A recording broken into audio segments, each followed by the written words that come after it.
2021년 11월 7일 성부 성자 성령 하나님께 주일날 예배로 다같이 영광 드리시겠습니다.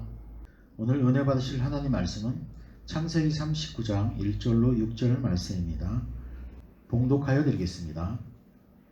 요셉이 이끌려 애굽에 내려가매 바르의 신하 시대장 애굽 사람 보디발이 그를 그리로 데려간 이스마엘 사람에게 손에서 그를 산이라. 여호와께서 요셉과 함께 하심으로 그가 형통한 자가 되어 그 주인 애굽 사람의 집에 있으니 그 주인이 여호와께서 그와 함께 하심을 보며 또 여호와께서 그의 범사에 형통케 하심을 보았더라.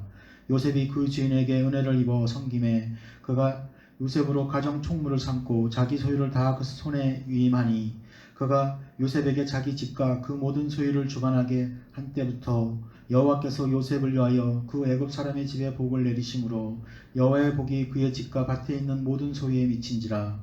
주인이 그 소유를 다 요셉의 손에 위임하고 자기 식료 외에는 간섭하지 아니하였더라. 요셉은 용모가 준수하고 아담하였더라. 아멘. 담임 목사님 나오셔서 하나님 함께 하심의 축복이란 말씀을 선포하실 때 많은 은혜 받으시기 바랍니다. 기도하겠습니다. 내가 여호와의 의를 따라 감사하며 지극히 높으신 여호와의 이름을 찬양하리로다. 주님을 앙망하고 의지하는 자에게 새 힘을 주시는 능력의 하나님, 지난 한 주간도 저희들을 주님의 은혜로 지켜 보호하여 주시고 오늘 이렇게 주의 백성들이 함께 모여서 찬양드리며 주님 앞에 산제사로 영광 돌릴 수 있도록 인도해 주시니 감사합니다. 실로암 교회를 주님의 핏값으로 세워주신 참 좋으신 하나님, 더욱더 많은 영혼들을 바로 세우게 주님 도와주시고 영혼 구원할 수 있는 구원의 방주 같은 교회로 성장시켜 주시옵소서. 사랑하는 성도님들, 주님의 몸된 성전을 사모할 수 있게 하여 주시고 늘 주의 제단을 위해서 헌신하고 봉사할 수 있는 성도들이 되게 주님 도와 주시옵소서. 오늘도 말씀을 듣는 영안의 길을 열어주시사 오늘의 말씀이 이제 삶의 지표가 되게 주님 도와주시고 삶 속에서 풍성한 열매를 거둘 수 있는 아버지 살아있는 말씀으로 받게 주님 도와주시옵소서. 감사드리며 우리 주 예수님의 이름으로 기도했습니다. 아멘. 할렐루야. 오늘 말씀은 하나님 함께 하심의 축복이라는 말씀으로 은혜를 나누겠습니다. 성경에는 인생을 여러 가지 면모로 그리게 되는 것을 볼 수 있습니다. 그 중에 이 세상에 태어나지 않아야 될 사람이 있는가 하면 또 꼭 태어날 사람이 있습니다. 이러한 사람은 하나님과 대립하거나 대적하는 사람, 이런 사람들은 태어나지 말아야 될 사람이다. 이렇게 말할 수 있습니다. 하나님의 징벌의 대상으로 살아왔고 많은 사람들에게 피해를 주고 고통을 안겨주는 사람. 예수님은 가룟 유다에 대해서 인자를 받는 그 사람에게는 화가 있을지로다. 그 사람은 차라리 태어나지 아니하였더라면 제게 좋을 뻔하였느니라. 마가복음 26장 24절에 말씀하고 계십니다. 그런가 하면 주어진 그대로 무의미하게 살아가는 사람이 있습니다. 뚜렷한 삶의 목적이나 특성도 없이 그냥 주어진 대로 그냥 살아가는 사람들이 있습니다. 또 다른 사람에게는 피해를 입거나 피해를 주지도 않고 도움을 받거나 도움을 주지도 않는 사람들입니다. 자기 안에서 안주하고 자신 중심으로 사는 사람, 이런 사람들도 있습니다. 또 하나는 정말 이 세상에 없어서는 안 될 사람입니다. 누구에게나 필요한 삶을 살아가는 사람, 하나님께 합당하고 모든 사람들에게 꼭 필요한 사람, 이렇게 인생을 가치 있게 살아가는 사람이 있습니다. 하나님께 기쁨을 안겨주는 삶을 사는 사람, 그 대표적인 사람을 말하라면 두말할 나위 없이 예수 그리스도를 들 수 있습니다. 하나님은 이러한 예수님을 기뻐하셨습니다.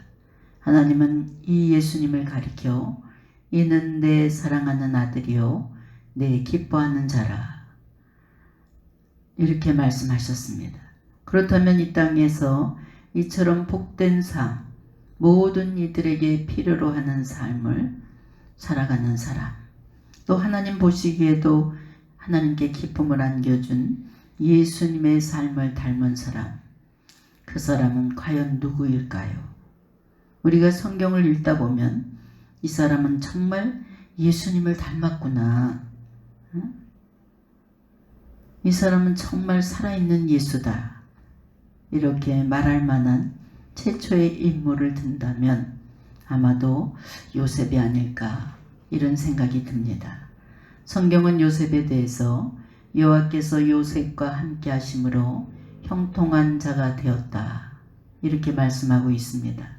요셉은 형통한 사람임과 동시에 범사를 형통하게 만든 사람입니다.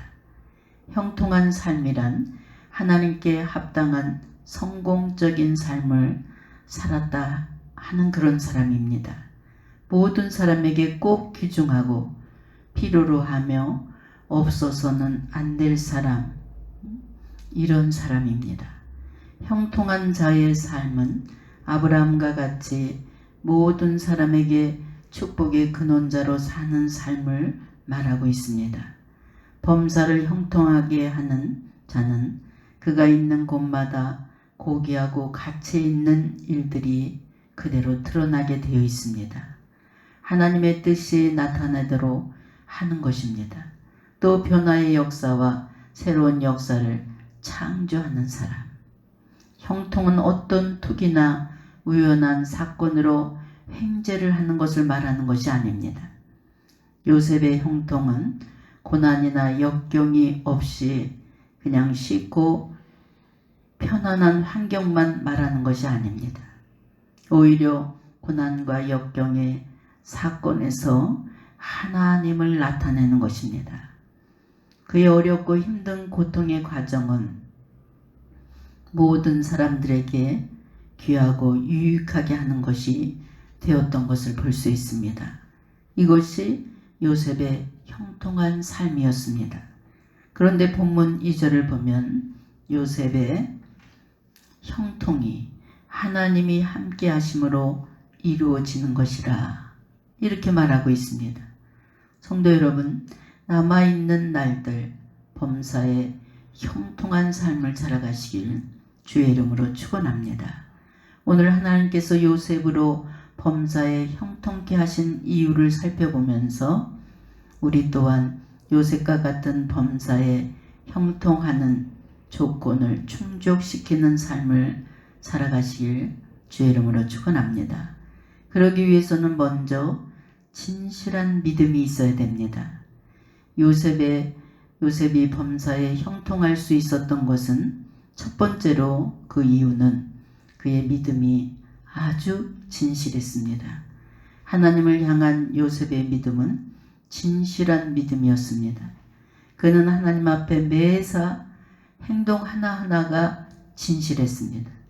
그러기에 그의 생활은 어떤 환경에서도 최선을 다하는 성실함을 볼 수가 있습니다.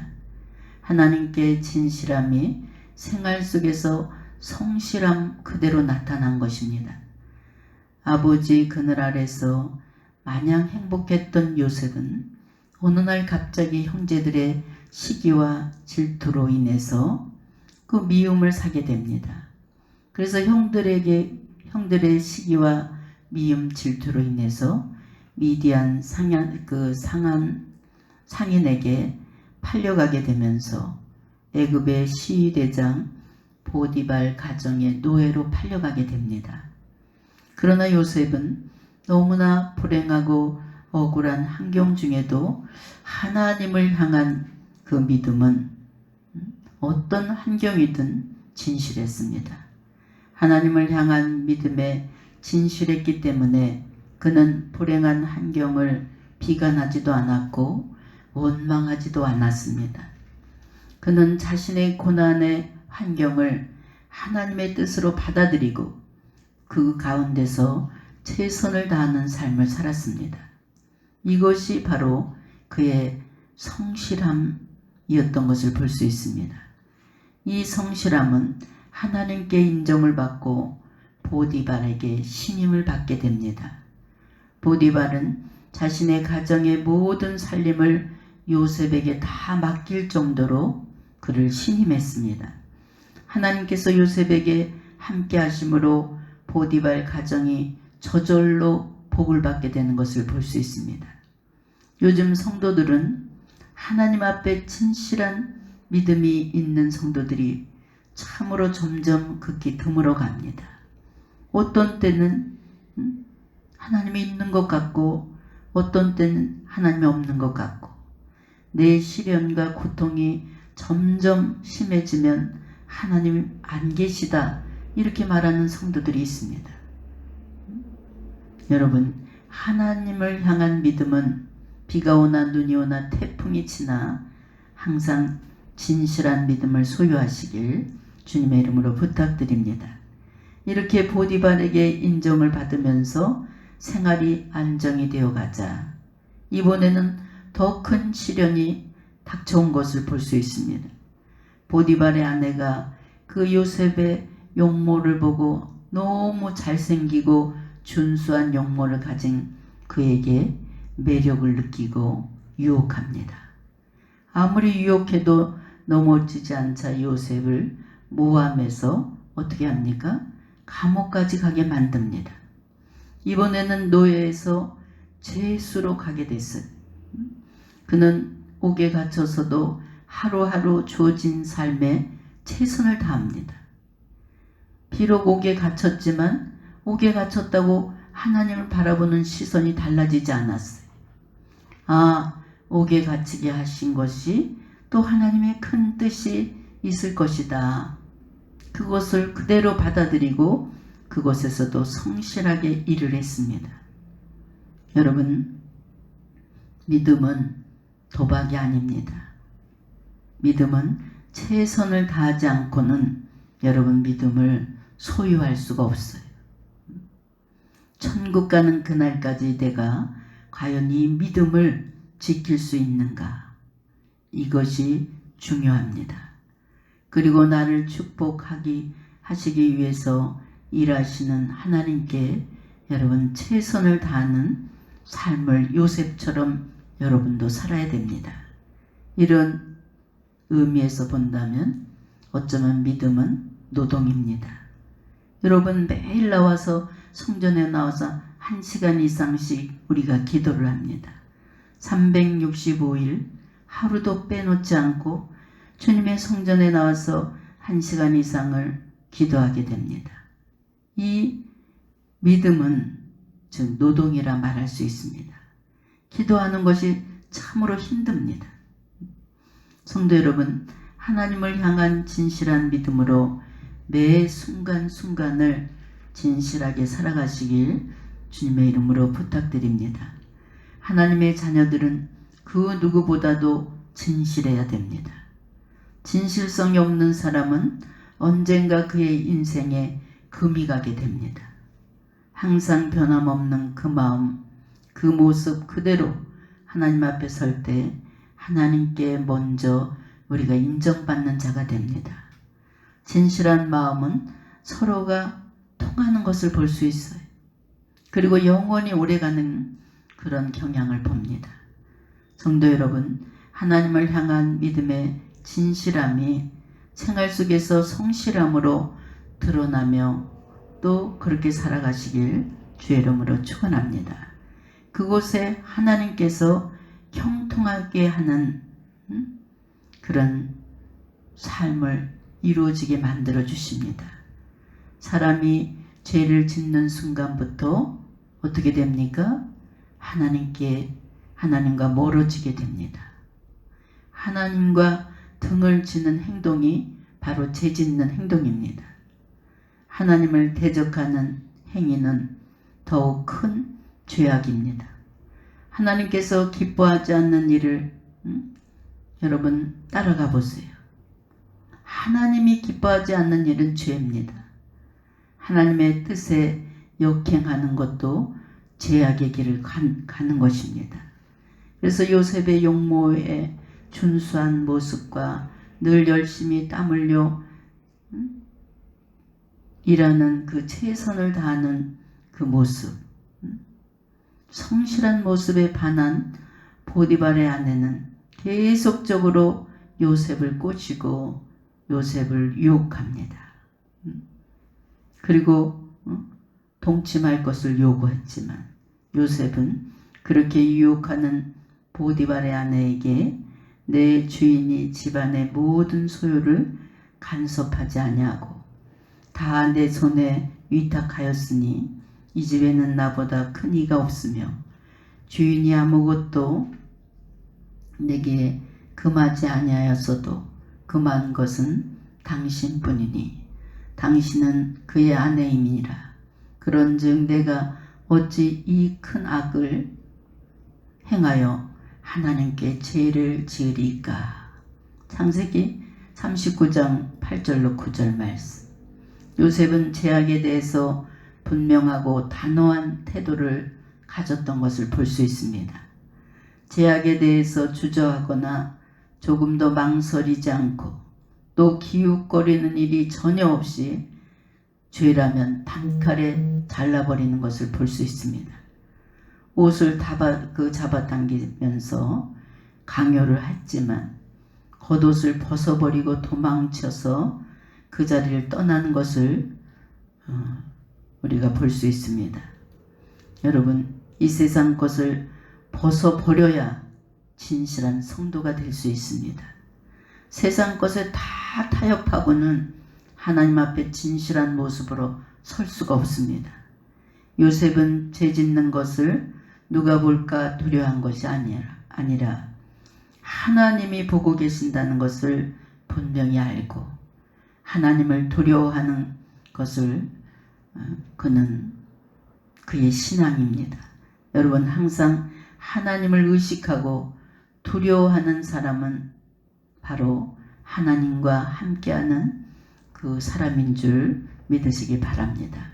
요즘 성도들이 하나님 나와 함께 하시고 날마다 나를 축복하시고 어느 곳을 가든지 동행한다, 이렇게 착각하고 계시는 분들이 있습니다. 하나님은 죄를 멀리하고 하나님을 두려워할 줄 아는 사람에게 함께 해주시는 것입니다. 죄는 하나님과 통로를 막아버리는 것이 죄입니다. 축복의 통로를 막아버리는 것이 죄입니다.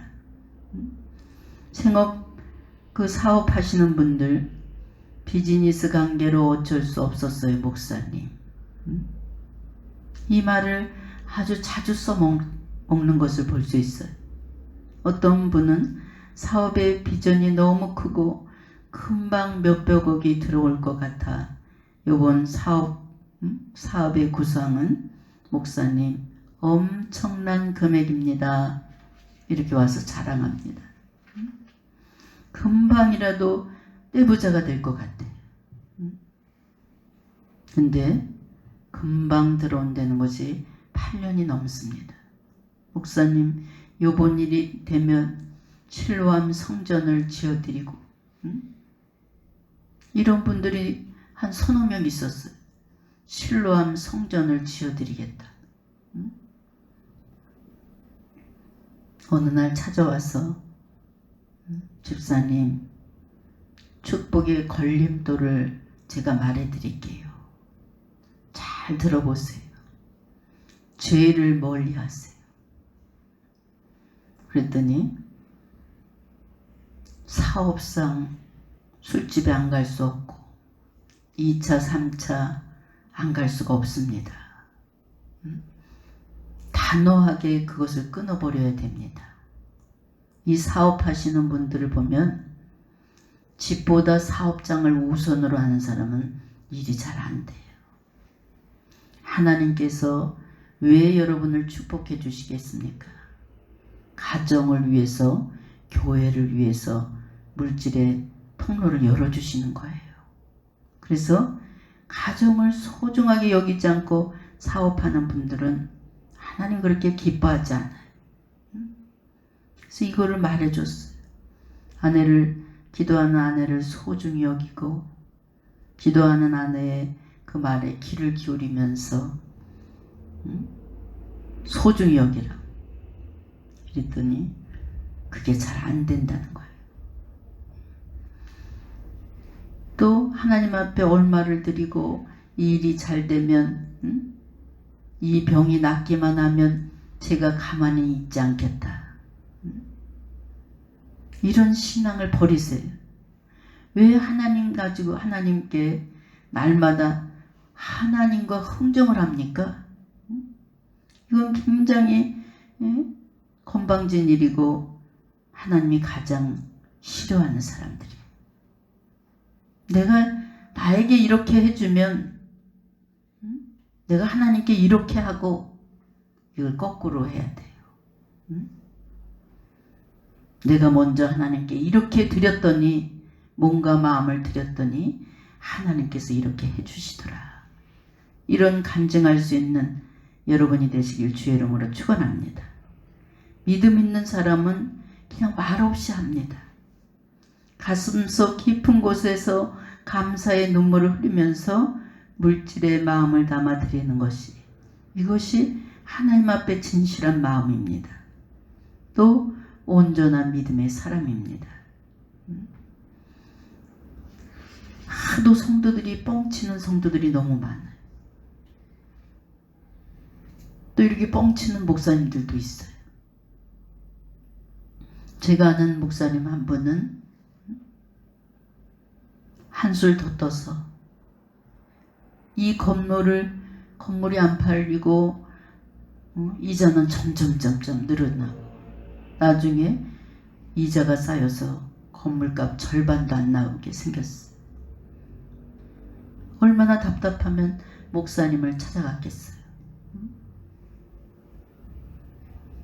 그럴 때 작전기도 주시면서 하나님이 이 건물을 팔아주시면 5천만 원을 내라 그러네요. 또 답답해서 작전기도 받으러 온 분들 매일 이 성전에 와가지고 헌금을 강대상에 올려놓으면서 하나님 앞에 예물을 드리면서 작정기도를 하라네요. 이거 다 예수를 파는 가룟 유다와 같은 사람들이에요. 우리 하나님께서는 이런 하나님이 아니셔요. 이렇게 일하는 분이 아니십니다. 전인격을 갖추신 분이고 인격적으로 조심스럽게 일하시는 분이 우리 하나님이신 줄 믿으시기 바랍니다. 죄를 지어서 그냥 엉망진창인 사람, 이 사람을 누가 장로를 줬어? 이럴 정도로 아주 진흙탕에 빠진 죄 지은 사람이 온다 할지라도 비유법을 말해서 그 사람 심령을 살살살살 깨닫게 해서 회개시키는 하나님이신 줄 믿으시기 바랍니다. 여러분, 죄는 모양이라도 버려야 됩니다. 하나님을 두려워하는 믿음을 가지시길 주의 이름으로 축원합니다. 그래서 죄를 놓고는 결단을 해야 돼요. 하나님을 두려워하는 믿음을 가진 자만이 사업에 성공할 수 있고 이런 사람이 하늘나라의 물질의 청지기가 될 수 있습니다. 성도 여러분, 당신은 이런 죄 때문에 이번 사업이 무너질 것 같아요. 이렇게 말하면 아니 목사님 제가 미쳤습니까? 이렇게 죽을 지경까지 내려왔는데 내가 이제 새 사람이 됐고 하나님밖에 없다는 것을 이제 깨달았습니다. 이렇게 아주 당당하게 이야기합니다. 그래요. 그래도 이 문제 때문에 이 사업을 만져볼 수 없다네요. 이게 좀 잘 나가면 옛날의 버릇이 다시 돌아옵니다. 여러분, 죄를 물리칠 수 있는 믿음을 가지세요. 죄를 물리칠 수 있어야지만 하나님께 축복의 통로가 열리게 되는 줄 믿으시기 바랍니다. 또한 가치 있는 인생을 살아갈 수 있습니다. 죄악에 물들여 이제 지고 유혹을 단호하게 물리친 요셉을 보세요. 요셉에게 패배를 안겨주는 것처럼 그의 인생을 들여다보면, 아니 감옥에도 가고 억울하게 누명을 쓰고 감옥까지 갔는데, 단호하게 단칼에 죄를 물리쳤는데 왜 이런 일이 일어날까? 좀 시험에 빠질 일이 많을 겁니다. 여러분, 감옥에 갇히는 고통과 시련 속에서도 애굽을 지배할 수 있는 총리가 되는 과정을 하나님께서 만들어 주심을 영적인 눈으로 들여다볼 수 있는 믿음이 있어야 됩니다. 죄악에 대한 단호한 뿌리침이 하나님께서 준비하신 더 큰 계획에 참여하는 것이 되도록 이끌어 주시는 분이 하나님이신 줄 믿으시기 바랍니다. 바로 이것이 범사를 형통케 하는 역사입니다. 인생의 위대한 성공을 이루기 위한 그런 과정인 줄 믿습니다. 여러분, 죄에 대한 분명한 태도가 있어야 하나님 함께 하심에 축복이 임하게 되는 것입니다. 죄를 밥 먹듯이 짓는 사람, 아무리 와서 부르짖고 통곡하고 매달려도 축복의 문은 닫힐 수밖에 없습니다. 우리 인생에, 여러분의 인생길의 전문가가 누굽니까? 여러분의 인생을 정확하게 짚어주실 분은 하나님 한 분이십니다. 우리들의 생애를 다루시는 분이 하나님이십니다. 모든 사람들의 생애에는 하나님의 뜻이 다 들어있습니다. 그러므로 가치 있고 성공적인 인생을 살아간 사람들은 자신의 생애에서 하나님의 뜻을 이루어냈던 사람들입니다. 하나님의 뜻에 따라 살아간 사람들은 하나님의 섭리를 깨닫고 그 섭리와 조화를 이루며 살아간 사람들입니다.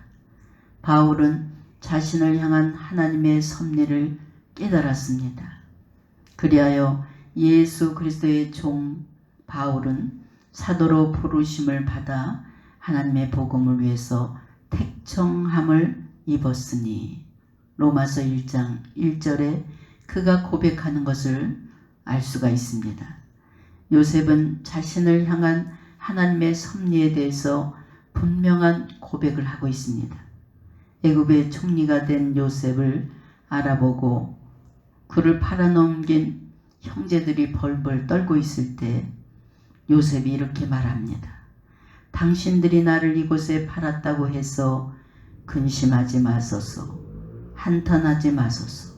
하나님이 생명을 구원하시려고 나를 당신들보다 먼저 보내셨나이다. 이 땅에 2년 동안 흉년이 들었으나 아직 5년은 밭갈이도 못하고 추수도 못할지라 하나님이 큰 구원으로 당신들의 생명을 보존하고 당신들의 후손을 세상에 두시려고 나를 당신들보다 먼저 보냈나이다. 그런즉 나를 이리로 보낸 이는 당신들이 아니라 하나님이 나를 바로에게 아버지로 삼으시고 그 온 집의 주로 삼으시며 온 그 애굽 온 땅의 통치자로 삼으셨나이다. 창세기 45장 5절로 8절에 이렇게 고백하는 그의 믿음을 볼 수 있습니다. 요셉이 그들에게 이르되 두려워하지 마소서. 내가 하나님을 대신하리이까. 당신들은 나를 해하려 하였으나 하나님은 그것을 선으로 바꾸사 오늘과 같이 많은 백성의 생명을 구원하게 하시려 하셨나이다. 또 창세기 50장 19절로 20절에도 그가 말하는 것을 볼 수 있습니다.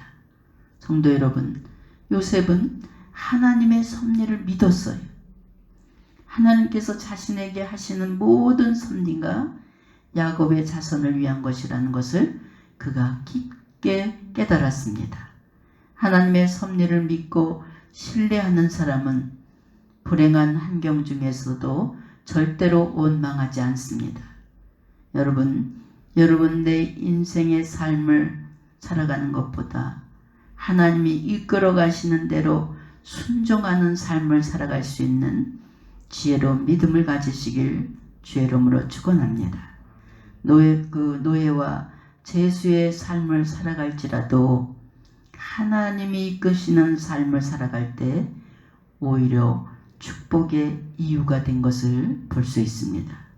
하나님의 섭리 속에 이끌림을 받으며 순종할 때 불행한 삶이 축복의 통로가 되는 것을 오늘 우리가 본문에서 알 수 있었습니다. 애굽의 총리가 되는 영광의 통로가 된 것을 볼 수 있습니다. 여러분, 인생의 크고 작은 사건들 하나님의 섭리 속에 비춰보시길 바랍니다. 여러분, 연단 속에 너무 고통스럽습니까? 아직 살아있다는 증거이고 하나님이 내 삶 속에 지금 간섭하시고 개입해 계시다는 증거입니다. 여러분, 사람은 모두가 형통한 삶을 살기 원합니다. 그러나 정작 형통한 삶을 사는 방법을 모르고 있습니다. 그래서 어떤 사람은 우상에 가서 빌거나 절하고, 또 어떤 사람은 답답하다고 점쟁이를 찾아가고, 자신이 앞으로 운명을 점쳐달라고 자신의 운명을 다른 사람에게 맡깁니다. 여러분, 하나님께 많은 복을 베풀어 달라고 애절하면서 기도해 보세요.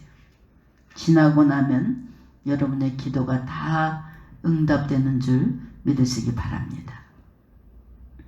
어제도 어느 분이 13년 만에 오셨어요. 근데 여기 전화번호를 몰랐는데 딸아이가 13년 전에 받아간 작정기도 쪽지를 보고 그 쪽지에 신랑교회 전화번호가 있어서 찾아온 거예요. 13년 전에 오실 때 그 집사님의 믿음보다 지금은 목회자 수준의 믿음이 된 것을 제가 보고 깜짝 놀랐어요. 그래서 제가 이 눈이 하나 빨갛게 이렇게 터진 걸 보고, 아, 이제 목사님, 죄송하지만 나이가 어떻게 됩니까? 그분은 70이 다 된 것 같아. 아, 이제 저도 조금 있으면 은퇴를 해야지요. 그럴 나이가 돼가고 있습니다. 그랬더니 당신이 가져온 상담 이 제목보다 그냥 갈 때까지 일어서면서까지 목사님 끝까지 많은 성도들을 위해서 이 사역을 해주셨으면 너무 고맙겠다. 자신들이 방황하고 이럴 때 갈 곳이 어디 있겠냐. 목사님, 제가 13년 만에도 이렇게 찾아오지 않습니까? 꼭 이런 사역자가 아주 너무 많았으면 좋겠습니다. 이러면서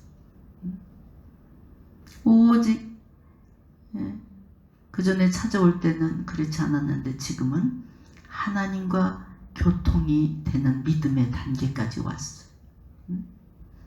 자신의 믿음이 이상할 정도로 의심할 정도로 너무나 하나님과 깊은 대화를 한다는 거예요. 자기가 정상인지 아닌지를 진단해 달라고 목사님. 지극히 정상입니다. 이렇게 하나님과 교통함이 이루어지고 하나님의 뜻을 발견하고 이런 환경 속에서 하나님의 세미한 음성을 듣는 자들, 하나님을 증만단 신앙을 가진 사람이 100에 1명입니다. 집사님은 아주 하나님께서 특별히 사랑하시고 온전한 믿음을 가진 사람입니다. 너무 기뻐서 가는 거예요. 여러분, 우리 하나님은 형통한 복을 아무에게나 주는 하나님이 아니셔요. 하나님을 기쁘시게 해드리는 여러분 되시길 주의 이름으로 축원합니다. 요셉은 하나님을 늘 기쁘시게 해드렸어요.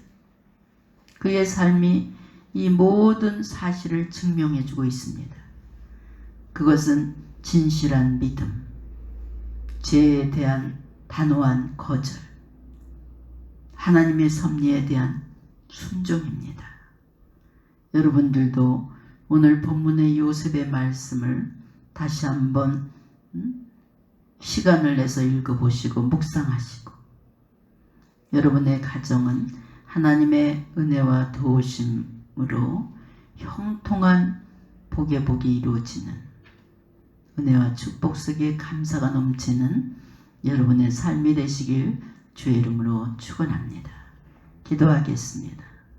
참 좋으신 하나님, 오늘 말씀 속에 요셉의 생애를 통해 다시 한번 우리들의 믿음을 점검할 수 있는 시간을 주시니 감사합니다.